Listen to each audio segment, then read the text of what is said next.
My name is James Jacob Prasch from Moriel Ministries, and thank you so much for joining us.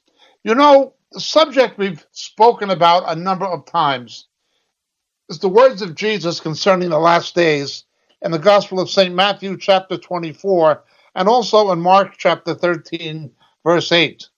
In Matthew 24, when they asked Jesus, "What will be the sign of your coming and the end of the age?"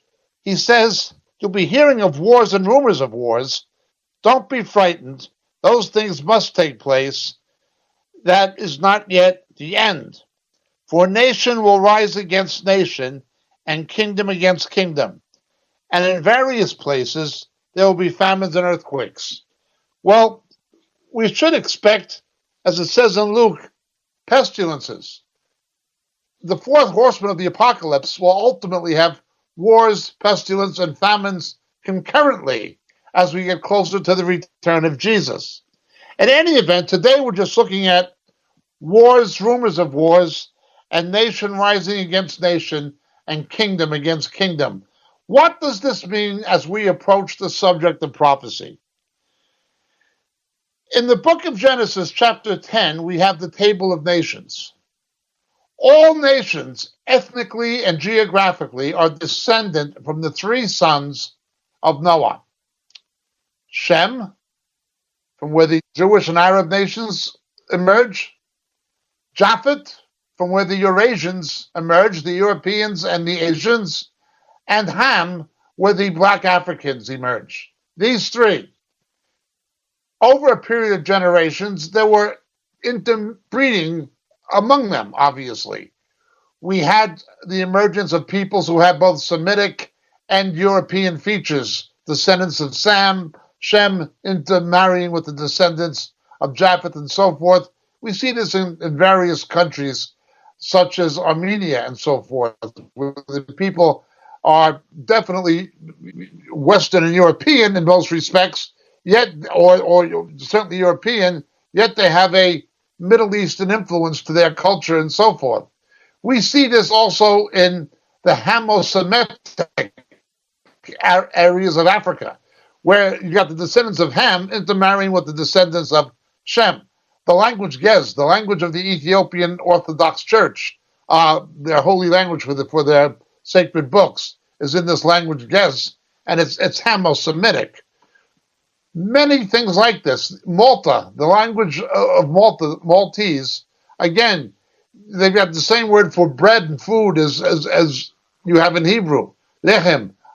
It is a mixture of the descendants of Shem and the descendants of Japhet. Malta has characteristics of Middle Eastern people and characteristics of European people, resembling Italians and so forth, and Greeks, particularly Italians, yet there's this Middle Eastern influence. So then you have a mixture of these nations. Anthropologists have looked at this through the prism of language, looking at common features in languages as a way to try to trace anthropological origins. Now, of course, in addition to those more traditional methods, we have methods based on mitochondrial DNA. In any event, let's understand the issue we're looking at. Nation and kingdom. The word for nation here in the Greek text of Matthew 24 and Mark 13, as we pointed out many times, is not a country. It is an ethnic identity, an ethnic or racial identity. The word is ethnon or ethnos in Matthew 24, ethnos. The term for kingdom is basileia. Now in Hebrew it is goy, meaning nation, an ethnic nation, and malchut, kingdom. So you have a political term preceded by an anthropological term. This all goes back to Genesis chapter 10, the Table of Nations. Now, it is amazing when we look at contemporary events in the world, today's newspaper, today's news reports. Go on and you'll see them talking about Iran, which is Persia, Iraq, where Babylon was, Israel, and so forth. The same countries that were vital in the Middle East are vital today. Arabia, Saudi Arabia, is called today, once again, vital to the global economy and a feature in the geopolitical scenarios that affect the rest of the world. We see Europe. It's there, but it's specific. It's the countries in Europe that were in the southern half of the Roman Empire. Well, let's understand this. It's amazing that the books of the Old Testament primarily, which go into depth explaining what's going to happen before the return of Jesus, not only, but particularly Daniel and Isaiah, refer to these ancient nations. They don't change. Nations do not change. They may mutate, but they do not fundamentally change. People have tried to make them change, and it has always failed. Let's understand how this has worked. Karl Marx reinterpreted history as class struggle. Marxism was predicated on the beliefs of dialectic philosophy that came from Hegel. Marx said a lot of things that fundamentally were disproven by history. For instance, he followed Hegel's model of dialectic materialism. That's where it came from the philosopher Hegel in 19th century German rationalism. You had the thesis, the antithesis, and the synthesis. What Marx believed was that as capitalism evolved from feudalism, so communism would evolve from capitalism. It's all based on Hegel's philosophy, which in turn is based on a Darwinistic worldview of evolution. That's what Marx said. So therefore, because Britain was the first capitalist country, that's where communism would begin. He wrote his books in London. He said it would never work in Russia. Russia was still feudal. It was the last feudal country in Europe. Yet, where did the Bolshevik Revolution take place? It took place in Russia. Marx was fundamentally wrong in the way he interpreted history. As we've endeavored to point out in the past, the reason he was fundamentally wrong is because the Hegelian philosophical model he based it on was wrong. And the reason Hegel's philosophy was wrong is because Darwin's science was wrong. The wrong science, a false science, led to a false philosophy, led to a false political economic theory. Something proven to be false. History fundamentally proves Marx to have been wrong. Yet we have people gravitating towards socialism, towards something that is historically demonstrated to have failed. It has not worked anywhere. I'm not singing the praises of capitalism. I'm not saying there are not abuses in capitalism and in other isms, as it were. I'm simply saying that categorically, anything predicated on the ideas of Marx have failed. There will always be a power elite. Jesus said the poor will always be with you. The only thing that the Bolsheviks wound up doing was creating a system of Sovietism, which was just the old Roman Empire reconfederated. Only instead of a czar or czar's families like the Romanovs, it had the Politburo and it had the Apartheid of the Communist Party. They replaced one power elite with another. This was not supposed to happen in Marxism, but it did. Marx said, a peasant in one country and a peasant in another country have a kindred spirit because they're both peasants. It's the class struggle against the power elite that is the real struggle. It's not the struggle between poor people themselves or peasants themselves or even the proletariat themselves. Well, let's look what happened. As we know, when the Americans and Australians left Vietnam, the Chinese communists and the North Vietnamese communists had a war with each other. As soon as the Americans and Australians left, they had a war with each other. Then Pol Pot turned on his own people and perpetrated genocide in Kampuchea, Cambodia. Then Vietnam had a war with Cambodia. Communist against communist. Yellow against yellow. It didn't matter. Communism could not change anything. It could not prevent anything. It could not bring about a unity or prevent wars or bring about egalitarianism. Those nations had always been rivals. Long before there was communism, long before there was capitalism, those nations had been rivals, and rivals they remained. The Great Wall of China, I've been to it some years ago. It was built to stop Mongolian invasions of China. The Mongols have never been friends with the Chinese, and neither particularly have the Russians. They may make short-term alliances, but that doesn't work. I remember during the Vietnam War, Russia and China were both backing and supplying North Vietnam to fight the United States and its allies in Vietnam. During the Vietnam War, when both the Chinese communists and the Soviet communists were backing North Vietnam, they had a massive battle on the Arma River, a shootout between Russia and China. Communism couldn't bring about unity or peace. Those nations had always been against each other.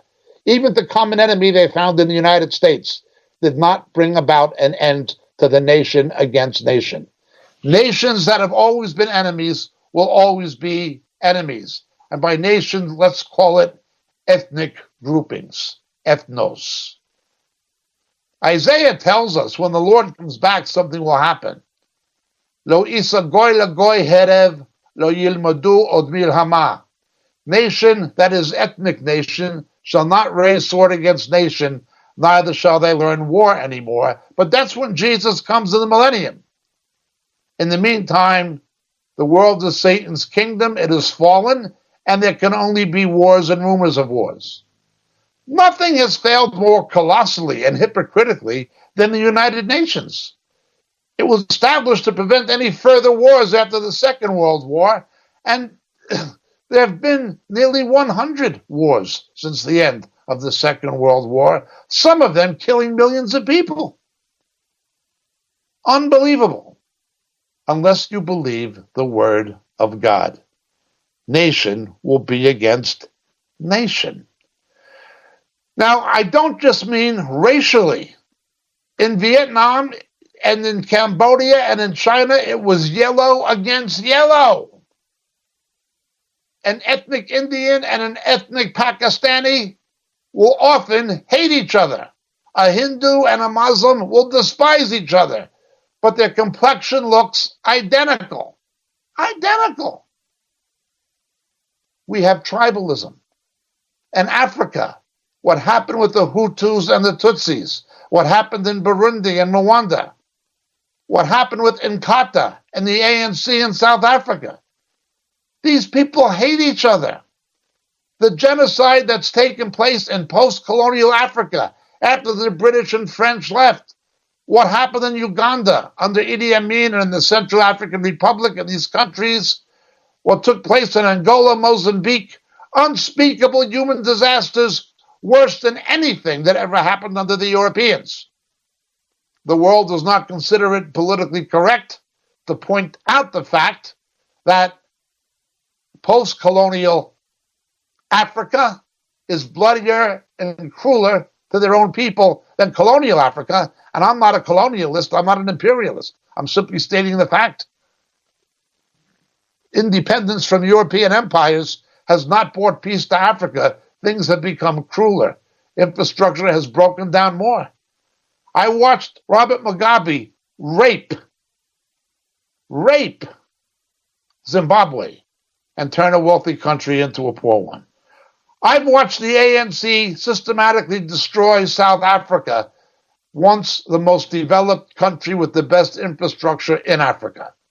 It doesn't matter. It's what Jesus said that's going to matter. In the United States, we pointed out before, The Lakota Indians were called Sioux by the other tribes. Sioux meant invader. They came from the Midwest and went west and conquered other Indians, other Native American tribes. The hatred that exists to this day in places like Arizona and New Mexico among Native American tribes, it's underreported, but it's absolutely there. Before the white man came, they were scalping each other in the cruelest of ways. This is not to justify what the Europeans did in mistreatment of the Native Americans, but it is to say they were far from idyllic before the Americans and Spanish conquistadors arrived. Let's look again what this is. In Ireland, Celt against Celt, Irish against Northern Irish, Catholic against Protestant. Again, it is not race, it is ethnon.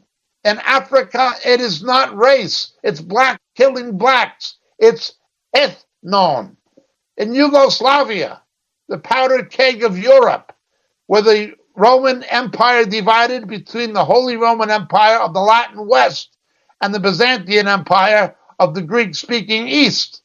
That was always a place of conflict between the Muslims, the Serbs, and the Roman Catholics. That is, the Croats, the Serbs, and the Muslims. It's always been that. Tito temporarily held it at bay with an artificial unity. Once Tito was dead and his dictatorship and communism went with him, those ethnic nations turned against each other. In Bosnia-Herzegovina, what happened with the Serbs, what happened with the Croatians, what happened with the Muslims in Kosovo. Unbelievable. It doesn't matter. It's not about religion. Religion will only fuel something racial. It is not about political ideology. That may fuel something ethnic. It's not about race. That will only fuel something ethnic. It's what Scripture says, nation against nation. It is ethnic conflict. Iran and Iraq, the Arabs and Persians were ancient enemies. In the jihad in the 1980s, over 1.5 million Muslims were killed by other Muslims in the war between Saddam Hussein's Iraq and Iran. They massacred each other. They had a jihad against each other. Islam did not work. Islam teaches Ummah. Muslims are one nation and one people, according to the Quranic doctrine of Ummah. Well, if it was true, Iran and Iraq shouldn't have massacred each other on the scale of over 1.5 million people being killed. If Marxism worked, China and Vietnam and Cambodia wouldn't have massacred each other on the scale they did. But communism does not work. Islam does not work. And false Christianity does not work. The Serbs and Croats, the Catholics and Greek Orthodox murdered each other. The Roman Church and the Orange Protestants murder each other. It doesn't matter. China and Japan will never be friends. Poland was always caught in between Germany and Russia. They are never going to be friends. The American Indian tribes are never going to be friends. The so-called Organization of African Unity can have all the conferences and issue all the decrees and declarations they want. They're never going to be friends. An imperial model of social, political, and economic organization was imposed on Africa by the European powers. They imposed an imperial model on a tribal civilization, a tribal culture. Once the Europeans left, those countries divided again along tribal lines. They'd always hated each other. In Kenya, they might have fought the Mzungu, the white people, when the Mau Mau fought the white people under Joseph Kenyatta. But now in Kenya, look at the strife between tribes. Whoever wins the election and the president of that tribe, or the president of the country is from that tribe tends to benefit.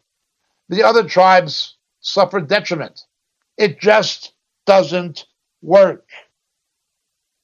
Not in Ireland, not in Yugoslavia. Doesn't matter if you're white. Not in South Africa, not in Zimbabwe, not in the Central African Republic or Uganda. It doesn't matter if you're black. Not in China, not in Vietnam, not in Cambodia. It doesn't matter if you're yellow. It just doesn't matter. Nation against nation. Kingdom against kingdom. That's what matters. This also helps us to understand something.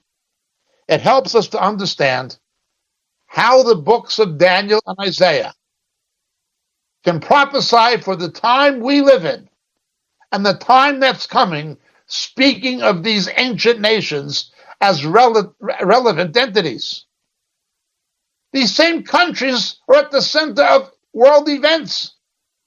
Iraq, Iran, every day of the week, Saudi Arabia, and the conflict with Europe. Let's look at it. The Greco-Roman world. As we pointed out, the Hebrew prophet Daniel tells us, iron does not adhere to clay. You've seen little unified action from the European Union during the present coronavirus crisis. These nations are not acting as one. They're closing their borders and acting as individual nations. It doesn't matter what the Brussels bureaucracy tries to do. Now there's Brexit. It doesn't matter what the unelected Brussels socialist bureaucracy tries to implement in a non-democratic fashion, simply by a bureaucratic decision that becomes law without any parliamentary representation. It doesn't matter. It doesn't work. These nations closed their borders and enacted their own policies to protect their own citizens from being affected by citizens of other European countries, as well as non-European countries. Iron does not stick to clay. Nothing makes it happen. No false religion, no political economic system, nothing.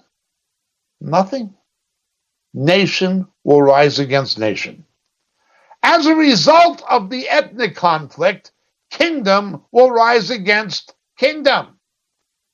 That is the basileia, the malchut, the political conflicts will be born out of ethnic and tribal ones. Let's look at the United States and its history. It's been over 50 years since civil rights. I'm old enough to remember the ugliness and injustice of Jim Crow, as I've said before, going with my parents on vacation holiday to Florida, driving from New York and New Jersey through the American South. I remember white only in restaurants, and this is Klan country. I remember what that was like. I saw the ugliness of the system. Well, it's been over 50 years since the end of that, but America remains a more racially divided nation country than it ever has. Additionally, Black Americans, Afro-Americans, by far remain the lowest player on the socioeconomic totem pole. It doesn't matter if you elect a Barack Obama. It doesn't matter if you have a Don Lemon as a news anchor. None of that matters. The black man still stays where he always was, down. Now let's look at this. The mentor of Bill Clinton, George Favor, a Southern Democrat segregationist. The mentor of Hillary Clinton, the late Senator Byrd, the Grand Dragon in the Ku Klux Klan. Jimmy Carter from a segregated Plains Baptist church wouldn't allow black people in it. I remember black veterans coming back from Vietnam wanting to get a university education, a college education on the GI Bill, being banned by Democrat politicians in Alabama and Mississippi on the basis of skin color. They could not get an education after they fought for freedom in Vietnam, as they were told. This was all Democrats. Woodrow Wilson, a notorious segregationist, an enemy of the blacks, a Democrat. Margaret Sanger saw blacks as genetically inferior, and her incipient ideology permeated the thinking of the Democratic Party, which is why you have such a high abortion rate among Afro-Americans. They're simply implementing demographic control along racial lines to kill blacks in order to reduce future prison populations and welfare rolls. Now, the Civil Rights Bill was largely passed by Republicans, not by Democrats. The Democrats of the South were almost uniform in opposing it. Al Gore's father, a U.S. Senator, voted against it. You look at these people, the Clintons and Carter and the Gore, just Southern Democrats. Their mentors were all segregationists. They follow the ideology of Sanger. Hillary Clinton certainly does. And of course, you have the political Uncle Toms, the blacks who are used to manipulate other blacks into supporting something designed to keep the black person down as a permanent underclass, where the housing project becomes the new plantation. And just like in slavery, as I've said before, the black man is simply a stud breeding stock. Bring him in, use him to procreate more slaves, and then put him back in chains. Today it's the same thing. 3 out of 4 black children born out of wedlock. A black woman, very commonly in the housing projects of Baltimore or Philadelphia, will have multiple children from multiple men, and a disproportionately high percentage of those men are in prison. Children born out of wedlock don't know who their fathers are. The father's in prison. Send them back. This is the policies of Jim Crow, and it's the policy today. Civil rights has not worked for the average black person, and it will not. There was at that time, in the 1960s, an anti-segregationist, half-Jewish U.S. Senator named Barry Goldwater, who opposed racial segregation. He was a conservative Republican. He said you cannot legislate brotherhood. And he opposed the Civil Rights Bill of Johnson, not because he didn't believe in civil rights, but because he said it wouldn't work. Brief history lesson. Go back to the Civil War. Abraham Lincoln was personally an abolitionist. He was against slavery. But it was the 16th Amendment, passed by constitutional process of the states after Lincoln was assassinated, that ended slavery. The Emancipation Proclamation during the Civil War was simply a political move by Abraham Lincoln to strengthen the hand of the anti-slavery British Prime Minister, a Jewish Christian like Goldwater, Benjamin Disraeli, to keep Britain out of the American Civil War on the side of the South. The cotton industry was being affected and wreaked havoc temporarily in the British textile trade. Major industry at that time. The fear was Britain would attack from Canada, which was still British. I've explained this before.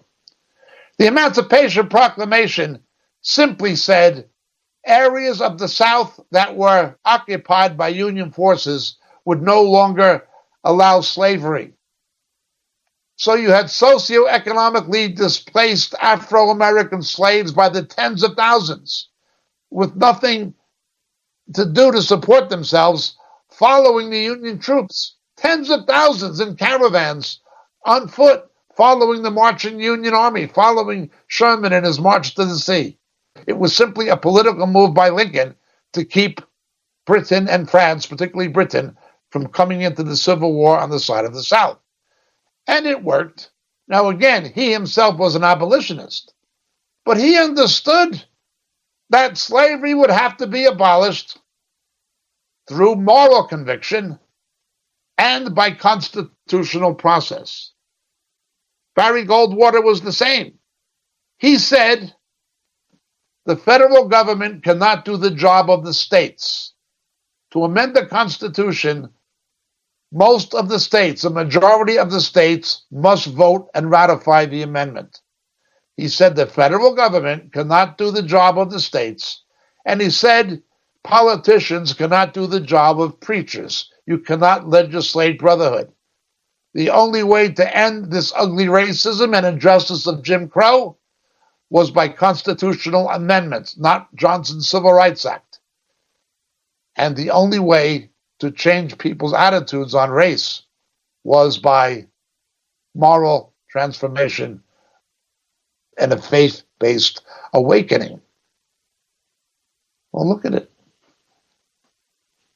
The horrible white racism of the American South that I witnessed has been replaced by a horrible black racism. The racism against white people in the black community is unbelievable. There's no thought to the fact that the numbers of black children being conceived out of wedlock and the failing school systems of the Democratic Party and the teachers' unions, which are just a political campaign fund for the Democratic Party, that's responsible for what's happening to black America. No, it's easier to blame the white establishment. I'm a white person. Even in the South, the amount of prejudice against blacks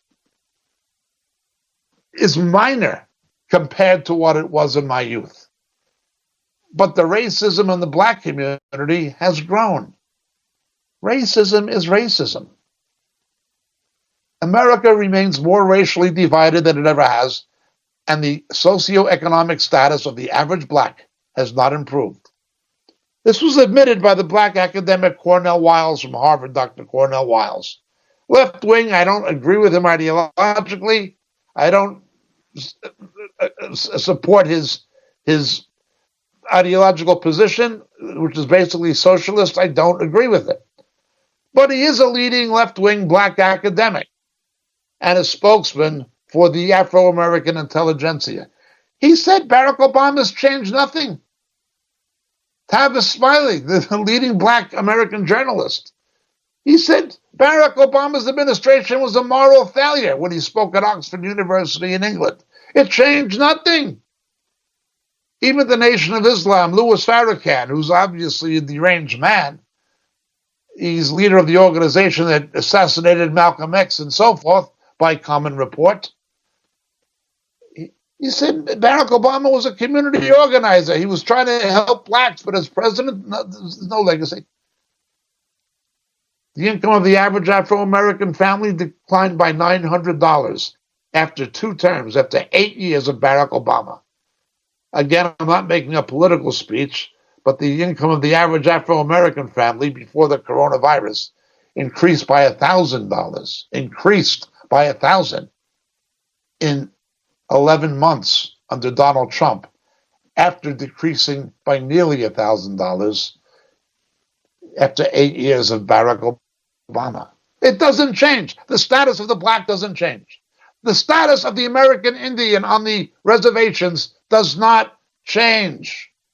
The ethnic hatreds between people. I don't care if it's Yugoslavia and Ireland and white people. I don't care if it's Burundi or if it's Zimbabwe. The hatred between the Mashanas and the Matabeles, the tribes, it doesn't matter if it's black, white, or yellow. Nation will be against nation. This will result in political turmoil. Now, Antichrist will come. and he will try to do something contrary to nature. He will seek to change the times and the laws. Let's turn to the book of Daniel, chapter 2, please. We'll begin in verse 19. Then the mystery was revealed to Daniel in a night vision, and Daniel blessed the God of heaven. Daniel answered and said, let the name of God be blessed forever and ever, for wisdom and power belong to him, and it is he who changes the times and epochs. He removes kings and establishes kings, and he gives wisdom to wise men and knowledge to men of understanding. It is he who reveals the profound and hidden things. He knows what is in the darkness, and the light dwells with him. To thee, O God of my fathers, I give thanks and I give praise. Now let's understand this. The Antichrist will attempt to make the iron stick to the clay. We see the prophetic shadow of the image of the beast, the Shikusa Meshomem, after what Daniel says in chapter 3, verse 1, about the king made an image of gold. Its height was 60 cubits and its width 6 cubits. Notice, in the Aramaic language, when you write it out, it comes to 666. We explain this in my book, Shadows of the Beast. The Antichrist will come and demand equal time like Christ, as we've explained before, 3.5 years. He will seek to change the times and the epochs. He will seek to remove kings and establish kings, and these things will be given into his hand for 2 times a time and a half time. The only time fallen man will be able to apparently be able to reverse ethnic hatred, tribal hatred, racial hatred, is when the Antichrist, who will be Satan incarnate at one point, virtually, attempts to make it happen. It won't work, but it will look like it, and people will believe we finally got it right. All you have to do is worship him in his image. Let's look at Daniel chapter 2, verse 32. The head of that statue was made of fine gold, and its breast, its arms of silver, its stomach and its thighs of bronze, and its legs partially of iron and partially of clay. He speaks of the 4 world empires. You continued looking until the stone was cut without hands and struck the statue on its feet of iron and clay and crushed them. Now understand what this is saying. It is speaking sequentially from Babylon to Persia. Okay? It's doing that, going from Babylon down to Persia, and it's going then from Persia down to the Europeans. It does that. And then there's a reconfederation with the 10 toes and so forth. Okay. There is a chronological sequence how these powers evolved, but it's the same devil on back of it. Ultimately, there will be an attempted unity of these things. These monsters will agree concurrently. He will bring about a false peace between these nations. A false peace between these nations. He will seemingly be able to reconcile the East and the West up to a point. He's going to try to counterfeit what Jesus is going to do in the millennium. Bring about global peace when the government is on his shoulder, when nations shall not learn war anymore, when they will beat their swords into plowshares and pruning hooks. Antichrist will attempt to counterfeit the millennium. These 4 sections of the statue are both sequential, but ultimately it is an attempt by Antichrist at making them concurrent. Now, this relates to the book of Revelation and to other areas of Daniel. It's not our main subject today. But you continue looking in verse 34 until the stone was cut without hands, something that did not come from man, and it struck the statue on its feet of iron and clay and crushed them. When Western civilization is hit, when the Greco-Roman world is hit, the iron, the clay, the bronze, silver, gold are all crushed. The statue became a great mountain that filled the whole earth. No, the stone that struck the statue fills the whole earth. That's Jesus. That's how it's going to end. Now, the Lord told us this long ago, and we've discussed it many times in our teachings. But it's what's happening. Look at verses 42 to 45, Daniel 2. The toes of the feet were partially of iron, partially of pottery. So some of the kingdom will be strong, and some will be brittle. Germany, Holland, formerly Britain, France, they were the strong countries. The southern European countries are called, virtually, they're called pigs in Europe. Portugal, Italy, Greece, they're broke. This power struggle. That's in the West. In the East, it's not the Alps, it's the Himalayas. China and India have never gotten along. In Europe, it's called ultramontane. The Alps with the dividing line between powerful and weak Europe. It's the same thing in Asia. There's a conflict. India is something China in the long term is very concerned about. But let's look now. We see in verse 43, in that you saw the iron mixed with common clay, they will combine with one another in the seed of men, but not adhere to one another, even as iron does not combine with pottery. We've explained this before. Multiculturalism and multi-ethnicity. You can have a Hamo-Semitic, but a Semite will remain a descendant of Shem, and a Hamite will remain a descendant of Ham. Interbreeding, intermarriages. I'm not against it. I'm not against Christians marrying cross-nationally or cross-ethnically believers, but it's never going to bring peace to secular nations. Intermarriage has never, ever worked. People thought it could. The royal families of Europe, the blue bloods, would marry other ones in order to prevent wars by making alliances. Oh, they're not going to attack us. He's my cousin. Or my wife is married to their king. You had intermarriages arranged between Spain, England, France. Marie Antoinette was not French. She was a Habsburg Austrian, you know. The House of Hanover, the British royal family, that came from Germany. Catherine of Aragon, the wife of Henry VIII, was from Spain. They thought that by marrying across ethnic lines, they could bring about a peace between nations and prevent wars, and also make alliances against common enemies. It's never worked.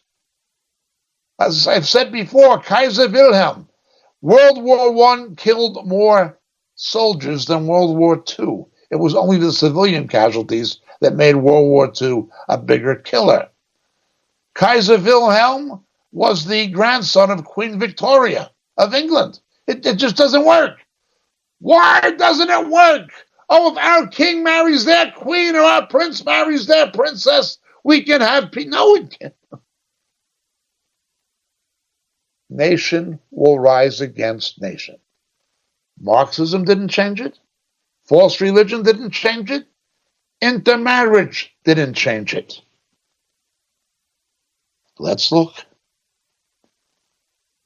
And it will come about the iron, the clay, they'll combine with one another, the seed of men, but not adhere to one another, even as iron does not combine with pottery.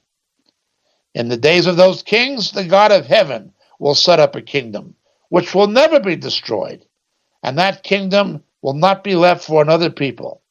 It will crush and put to an end all the kingdoms, but it itself shall endure forever. This relates to the prophecy of the return of Jesus in Zechariah chapter 12. Inasmuch as you saw that a stone was cut out of the mountain without hands, and that it crushed the iron, the bronze, the clay, the silver, the gold, the great God has made known to the king what will take place in the future. So the dream is true, and its interpretation is trustworthy. Its interpretation is still trustworthy. It is not political coincidence that these same nations in the book of Daniel are at the center of what is transpiring today in the world. Not at all a coincidence. Not in the least bit. Not even slightly. No, the interpretation is true. Fallen man cannot unite. The Europeans tried it with imperialism. The communists tried it with Marxism. The blue bloods of Europe tried it with intermarriage. The Muslims and the papacy have tried it with religion. Doesn't work. It doesn't work, and it never will. Nation will be against nation. And as a result, kingdom will be against kingdom. Until that great stone, not cut with human hands, crushes and destroys Satan's political empire of Antichrist on the earth. Then there'll be a unity. Then Jew and Gentile will be one. Then. Now, of course, when the Antichrist attempts to bring about this unity, he'll be wanting to kill Christians because he will see them as obstructions to it. And then he will turn the nations against Israel and the Jews. All the other nations can be one as long as you hate the Jews, as long as you persecute the Christians. This is what happens. I'll bless them that bless thee and curse them that curse thee. Nobody has ever persecuted the Jews and persecuted the true church and not come under the judgment of God. Nobody. No empire, no leader, nobody. It may be happening as we speak to Kim Jong-un in North Korea. He arrests people for being Christians. He arrests their children and their grandchildren. 3 generations of people are put into communist prison camps because one of their grandparents is a Christian. That man is as sick as they say. Hell is waiting for him. I remember the judgment on Nicolae Ceausescu, a man who persecuted Christians terribly. When you read Richard Wurmbrand's book, Tortured for Christ, what happened to Ceausescu? What happened to Stalin? Be not surprised when sudden destruction comes upon the wicked. What happened to Hitler? He died cursing the Jews, only to stand in judgment before the God of the Jews, before a Jesus Christ who was a Jew. The interpretation is true. Scriptures are right. Daniel was correct. Isaiah was correct. Zechariah was correct. And above all, Jesus was correct. Ethnon against ethnos. Basilion against basilion. Goy against goy. Malchut against malchut. But a day is coming.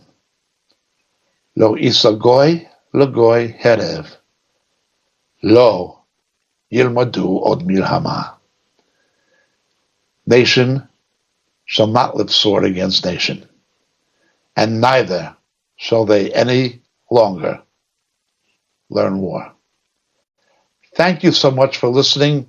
Please visit our website, moriel.org. My name is James Jacob Prasch. God bless you and your family. And tell somebody about Jesus and his salvation.